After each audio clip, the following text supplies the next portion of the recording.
Good morning. It's good to be with you on this Friday as we continue together in our time in Luke's Gospel.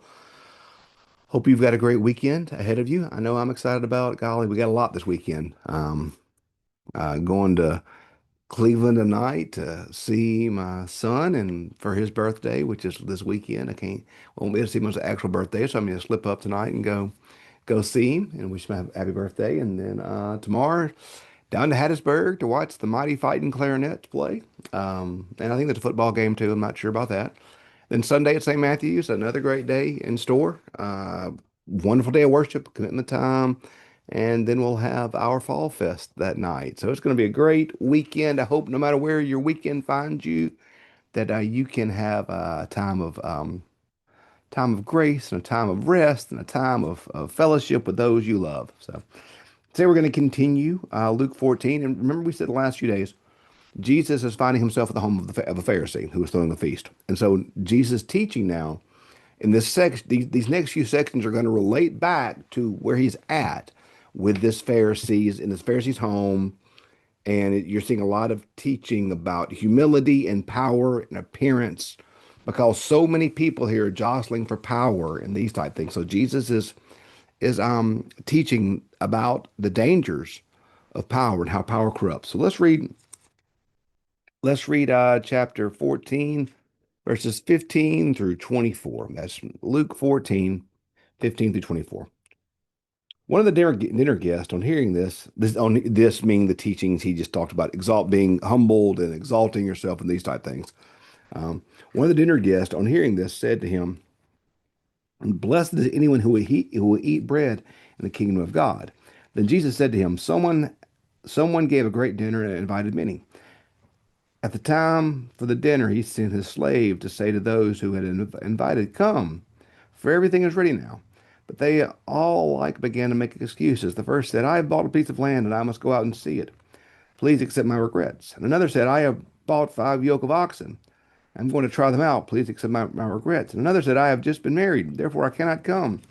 So the slave returned and reported this to his master. The owner of the house became angry and said to the slave, 'Go out at once into the streets and the lanes of the town, and bring in the poor, the crippled, the blind, the lame.'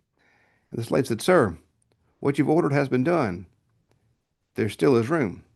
The master said to the slave, 'Go out into the roads and lanes and compel people to come, so that the house may be filled. For I tell you, none of those who are invited will taste my dinner.'" We see here, it's what an interesting concept the grace of God is and the invitation of God. One thing we see throughout this parable here is the openness of God's invitation. Because the people we see at the end of the parable who will not be welcomed in were originally invited. The host of the party, he did not say, "Don't let these folk in." No, no, no, no. Quite the opposite. He said originally, "Invite these individuals to come." And so his messenger went to each of these individuals and said, "Hey, everything's ready for the party. Come on, come on, party's ready." And they would not come. They gave a variety of excuses, and they would not come to the feast that had been prepared. So the host went to his messengers and said, "Go out and bring in whoever will come." And they all came. And then there were still room, so he said, "Go out and make folks come. Make those who are not welcome normally, make them come to the party.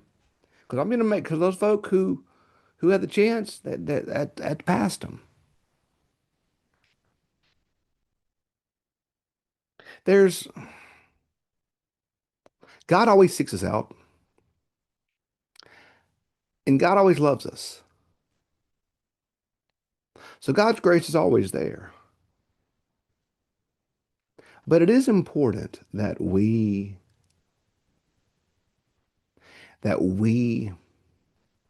don't allow our hearts to become hardened and ignore God's invitation and ignore God's grace. Because the more times we ignore God's grace, the more times we ignore God's welcome, the more times we ignore God's call to our life, the harder it is for us to hear, the harder it is for us to know the welcome of God, the harder it is for us to understand God's call of love to us.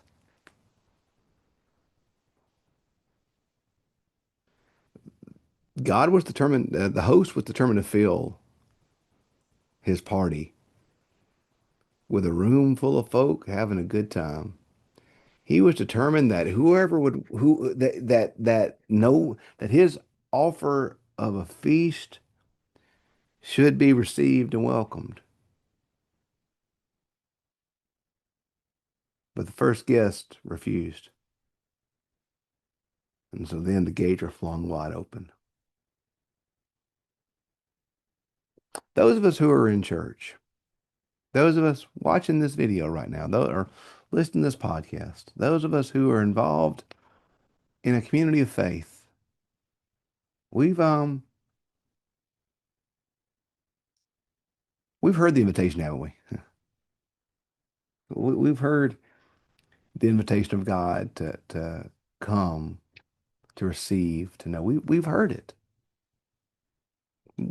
We we have heard altar calls. We've heard just as I am. We have heard the invitation to serve, the invitation to give, the invitation to experience God's grace. I've heard it.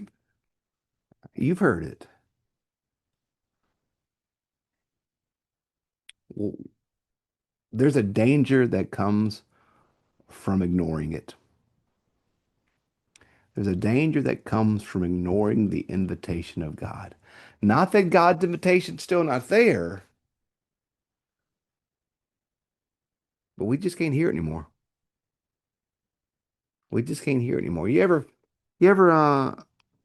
been somewhere and to a place, maybe in your home, I always think about before I got married, it's good for men to marry because we need domestication. And I don't know how I'd have made it in life without Holly. I had a smoke alarm, one of my maybe my first apartment, and it did a little chirp, beep, beep, that little, beeping noise that fire alarms do when they when they're out of bat and the battery's out. And I meant to change it. I did. I meant to change it. I meant to change the battery out. I meant to take care of it. But I'd always forget. If I was working, I was working full time at the bookstore and I was doing youth ministry. And so I was never, and I was young. Yeah, I didn't really care. It is when you're young. And I just kind of I just kind of forgot about it. I just had so I very rarely was, I was, if I wasn't at work or at church, I was usually asleep. And so I just kind of forgot about it until it kind of faded into the background. I got to where I didn't really even hear it. Till I had a friend over one time, and they were like, "What is that noise?" I'm like, "Oh, gosh, I guess it's the fire alarm. I guess maybe I should, a smoke alarm. I guess I should change." They're like, "Yeah, how long have you been doing that?" I said, "I don't really know. I just kind of stopped paying attention. I just kind of tuned it out."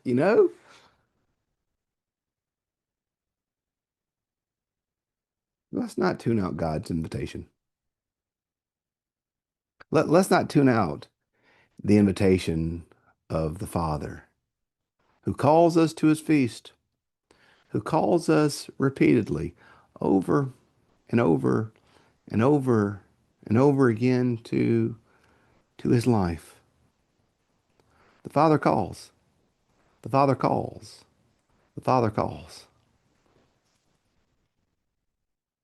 And as I said, grace is funny because we have to accept. Grace is beautiful and grace is amazing, but I need to accept it for it to really change my life. Unaccepted grace is a grace that will not change us. Don't let the grace of the Father, don't let the invitation of God just fade into the background of our lives. It's easy for it to fade into the background. Do not let the invitation of God fade into the background. But when we are invited to commune with God, let us accept. So today, Look for ways to commune with God, to accept God's goodness and mercy, to walk with Him, to know Him, and don't miss the chances in your life to take a minute to accept the grace of God. So, hey, thanks for being with us. I hope you have a great rest of your day, and we'll pick up Monday with chapter 14, verse 25. See ya.